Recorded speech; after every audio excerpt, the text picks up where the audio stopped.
Necky's nuts.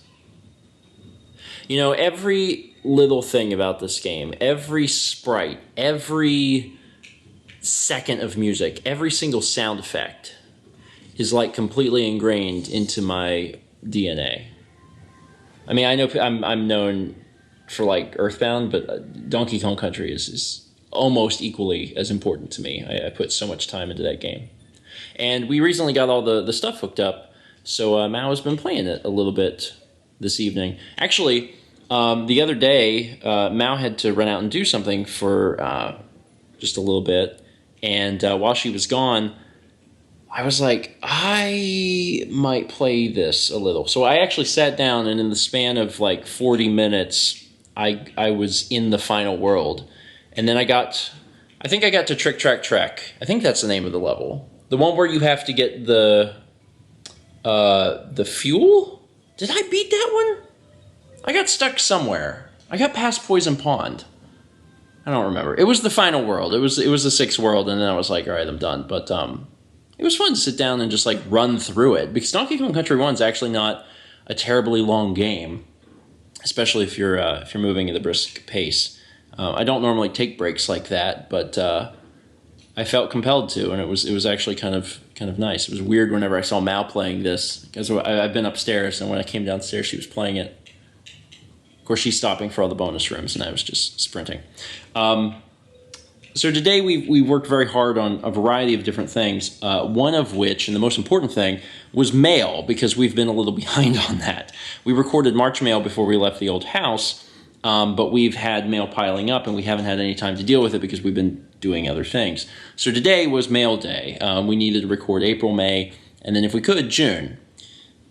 We couldn't. Not because we didn't want to, but because the hard drive that we record to literally ran out of room, and there was not enough space to actually start June. So we at least got April and May's, mail done, and there's so much.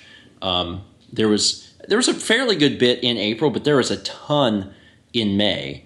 So now that we've shot them, I get a drive that I'll have to give to Dan in person, and then he'll be able to tackle it. That's the one thing that we don't transfer over Dropbox, because it's too much space. Doing these 2 episodes of mail is a terabyte of raw footage shot with the Blackmagic camera. And that's not even on like the high settings, that's the low settings. So there's not really any room to keep that stuff around long term. We just have to get it on a drive so we can physically give it to Dan, and then he'll take care of it from there. But there was a lot of great stuff. People have continued to contribute to the Wii collection, and I appreciate that more, than you'll ever know. And my Tim Hortons addiction. Yeah, we actually had a lot of Tim Hortons coffee. It came from multiple places in these mail videos, and I always appreciate that too. And we also had, this was when we received the handmade Peggy doll. Is that what you... It's crocheted. What's crocheted? But would you still call that a doll? I guess you could call that a doll. I guess. It's not a figurine. So I guess it's a doll. And that came from Megan. And oh my Lord, that thing is wonderful. Absolutely wonderful. And I would take you upstairs to see it, but right now I'm fostering this kitten who desperately wants to just exist in my lap. He loves you. He does, and I'm glad he does. The upstairs is admittedly a little bit of a mess. Every time we do mail, it looks like a bomb went off in our living room. The other thing that we ran into is that, speaking of living room, this is the first time we've done mail in the new place, and we did it upstairs because that's where everything is set up. And I like to turn off the air. I tried to turn off the AC whenever we're recording because that rumble from the air conditioning gets into the video. And I turned off the AC, and we did it earlier in the day, and we about died. It was so hot up there.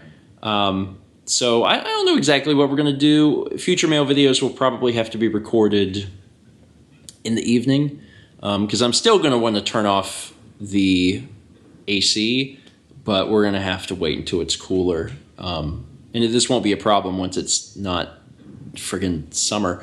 But for right now, if we do more, we're gonna have to do it at night. Good God, because it's it got toasty up there. I know I don't always use the fan. I have that on and off, but I at least have the AC running. And this is the first time I'd like turned it off. I was like, okay, now we'll turn on these hot lights and just sit here and do this for 2 hours. And by the end, I thought we were gonna have heat exhaustion. So yeah, it was bad. It was not good. It was definitely not good. Is it interesting to play through Treetop Town again? Yeah, it is. Because you probably haven't played this since you painted it. Maybe. Because generally whenever Mal does a painting, if it's a game that she can easily play the level or whatever she's trying to play, she will. So this is one that she definitely would have played. But you probably haven't played it since then. There hasn't been a great need to play Donkey Kong Country 1. But it's a really great it's a really great game. And it's actually aged really well. It's not that Donkey Kong Country 2 isn't better, because it is, but Donkey Kong Country 1 is still great. All right, I'm done talking about this. Let's move back tomorrow, shall we?